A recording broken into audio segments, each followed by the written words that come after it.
The text chimed on a Tuesday afternoon, a sterile little dagger in digital form. Hey, look, this is awkward, but we need to talk about the wedding. Liam's family is very particular. The guest list is tight. We've decided to keep it ultra exclusive. You know, classy. You're just not a good fit for the vibe. Sorry, don't take it personally. I, Sienna, read the words twice, then a third time. Not a good fit for the vibe. My own sister. The one whose ballet recitals I'd filmed, whose teenage breakups I'd navigated, whose college tuition I'd quietly covered when our parents' finances hit a rock. My phone buzzed again, this time in the family group chat I'd forgotten to mute. Had to make some tough cuts for the wedding. It's going to be so elegant. Mom. Tough choices make for beautiful events, honey. Can't wait to see you walk down that aisle. Dad. Very smart, Chloe. Quality over quantity. A laughing emoji.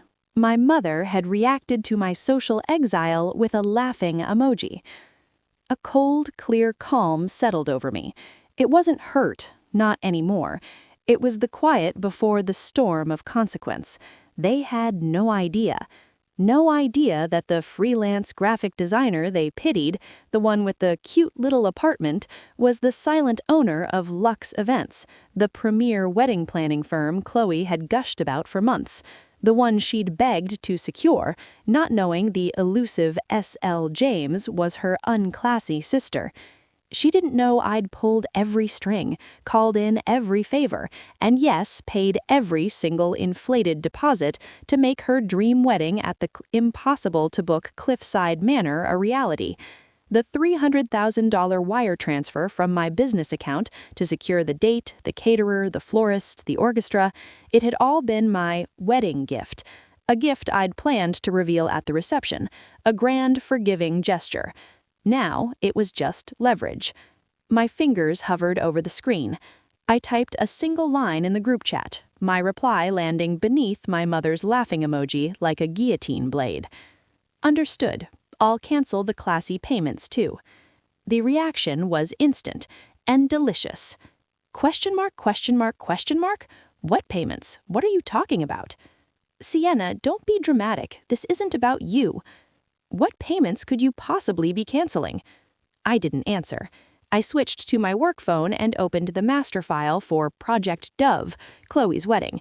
I had every contract, every clause, every cancellation policy at my fingertips. With a series of quick, precise emails and calls from my official Lux Events address, I began to unravel the tapestry of her perfect day. 2. Cliffside Manor Management. Reed Barrington Wedding. Cancellation. Per Clause 4B. Effective immediately. Please refund the deposit to the originating account. Account ending in 7842. 2. Chef Laurent. Catering contract termination. Please halt all menu development. Cancellation fee as per our agreement is waived due to the founder's override. S. James authorization attached. 2. Florissa Blooms. Order number RD4451. Cancel. No penalties apply. One by one, the pillars of Chloe's classy event were pulled away. Each vendor had a personal relationship with S.L. James. They asked no questions. The refunds began processing back into my company account. 20 minutes later, my personal phone exploded. Chloe, calling. Mom, calling. Dad, calling. I sent them all to voicemail. Let them marinate. The texts started pouring in, the tone shifting from confusion to panic. Chloe, what did you do? Cliffside just called. They said the contract is void. Honey, call me right now. This isn't funny. Chloe, the florist isn't answering. The band manager said the booking is gone. What payments? Sienna, explain yourself. Are you sabotaging your sister's wedding? I waited until the panic reached a peak feach. Then I sent 3 pieces of information to the group chat. A screenshot of the wire transfer confirmation for $150,000 to Cliffside, dated 3 months prior. A photo of the signed exclusive vendor contract with Chef Laurent, stamped with the Lux Events logo and the signature S. James. A simple sentence. Lux Events is mine. I was your anonymous benefactor, and as of today, I am your former planner. The vibe, as you say, is no longer funded." The silence that followed was louder than any scream. It lasted a full 5 minutes. Then my mother called. I answered this time. "Sienna," her voice was a strangled whisper, all laughter gone. You own Lux Events? You paid for all of this?" "I did." "You never asked, Mom. You just assumed, like you assumed I wasn't classy enough for your guest list." In the background, I could hear Chloe sobbing hysterically. "My wedding is gone. She's destroyed it. She's a monster." "No, Chloe," I said, my voice calm and clear. "I'm the architect, and I've just decided to demolish the project. You should have checked who was bankrolling your classy vibe before you uninvited the bank." I hung up. An hour later, my father showed up at my apartment door, his face ashen. He'd never visited my cute little place before. He looked old, and for the first time, unsure. "Sienna," he said, not demanding but pleading, "you have to fix this. It's in 2 months. The invites are out. Liam's family, the embarrassment."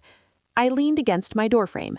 The embarrassment of having a daughter who owns a successful company, or the embarrassment of explaining you disinvited her and lost your funding? "This is family," he implored. "Exactly," I said softly, "and family doesn't use laughing emojis when one of their own is cut out. Family doesn't define classy as excluding someone because of their vibe." "What do you want?" he asked, defeated. I looked past him, down the hall of my beautiful, paid-for, classy apartment building. I didn't want an invitation. That ship had sailed, sunk by their own pettiness. "I want," I said, "for you and Mom to look at Chloe and explain why her wedding is now a pile of canceled contracts and unreturned deposits. I want you to sit with the consequence of your collective snobbery. And I want you to remember every time you look at my successful, uninvited life that classy isn't a venue or a guest list, it's character. And you all just failed the test." I closed the door gently, leaving him standing in the hallway. Inside, I poured a glass of wine and pulled up the real-time refund notifications pinging into my business account. $45,000, $72,000, $110,000. My sister wanted a classy wedding without me, so I gave her the classiest lesson of all. Never bite the hand that finances your fantasy, especially when that hand is the one that used to hold yours when you were scared. The payments were canceled, and so it seemed was my role as the family's invisible savior. It was a role I was never putting on again.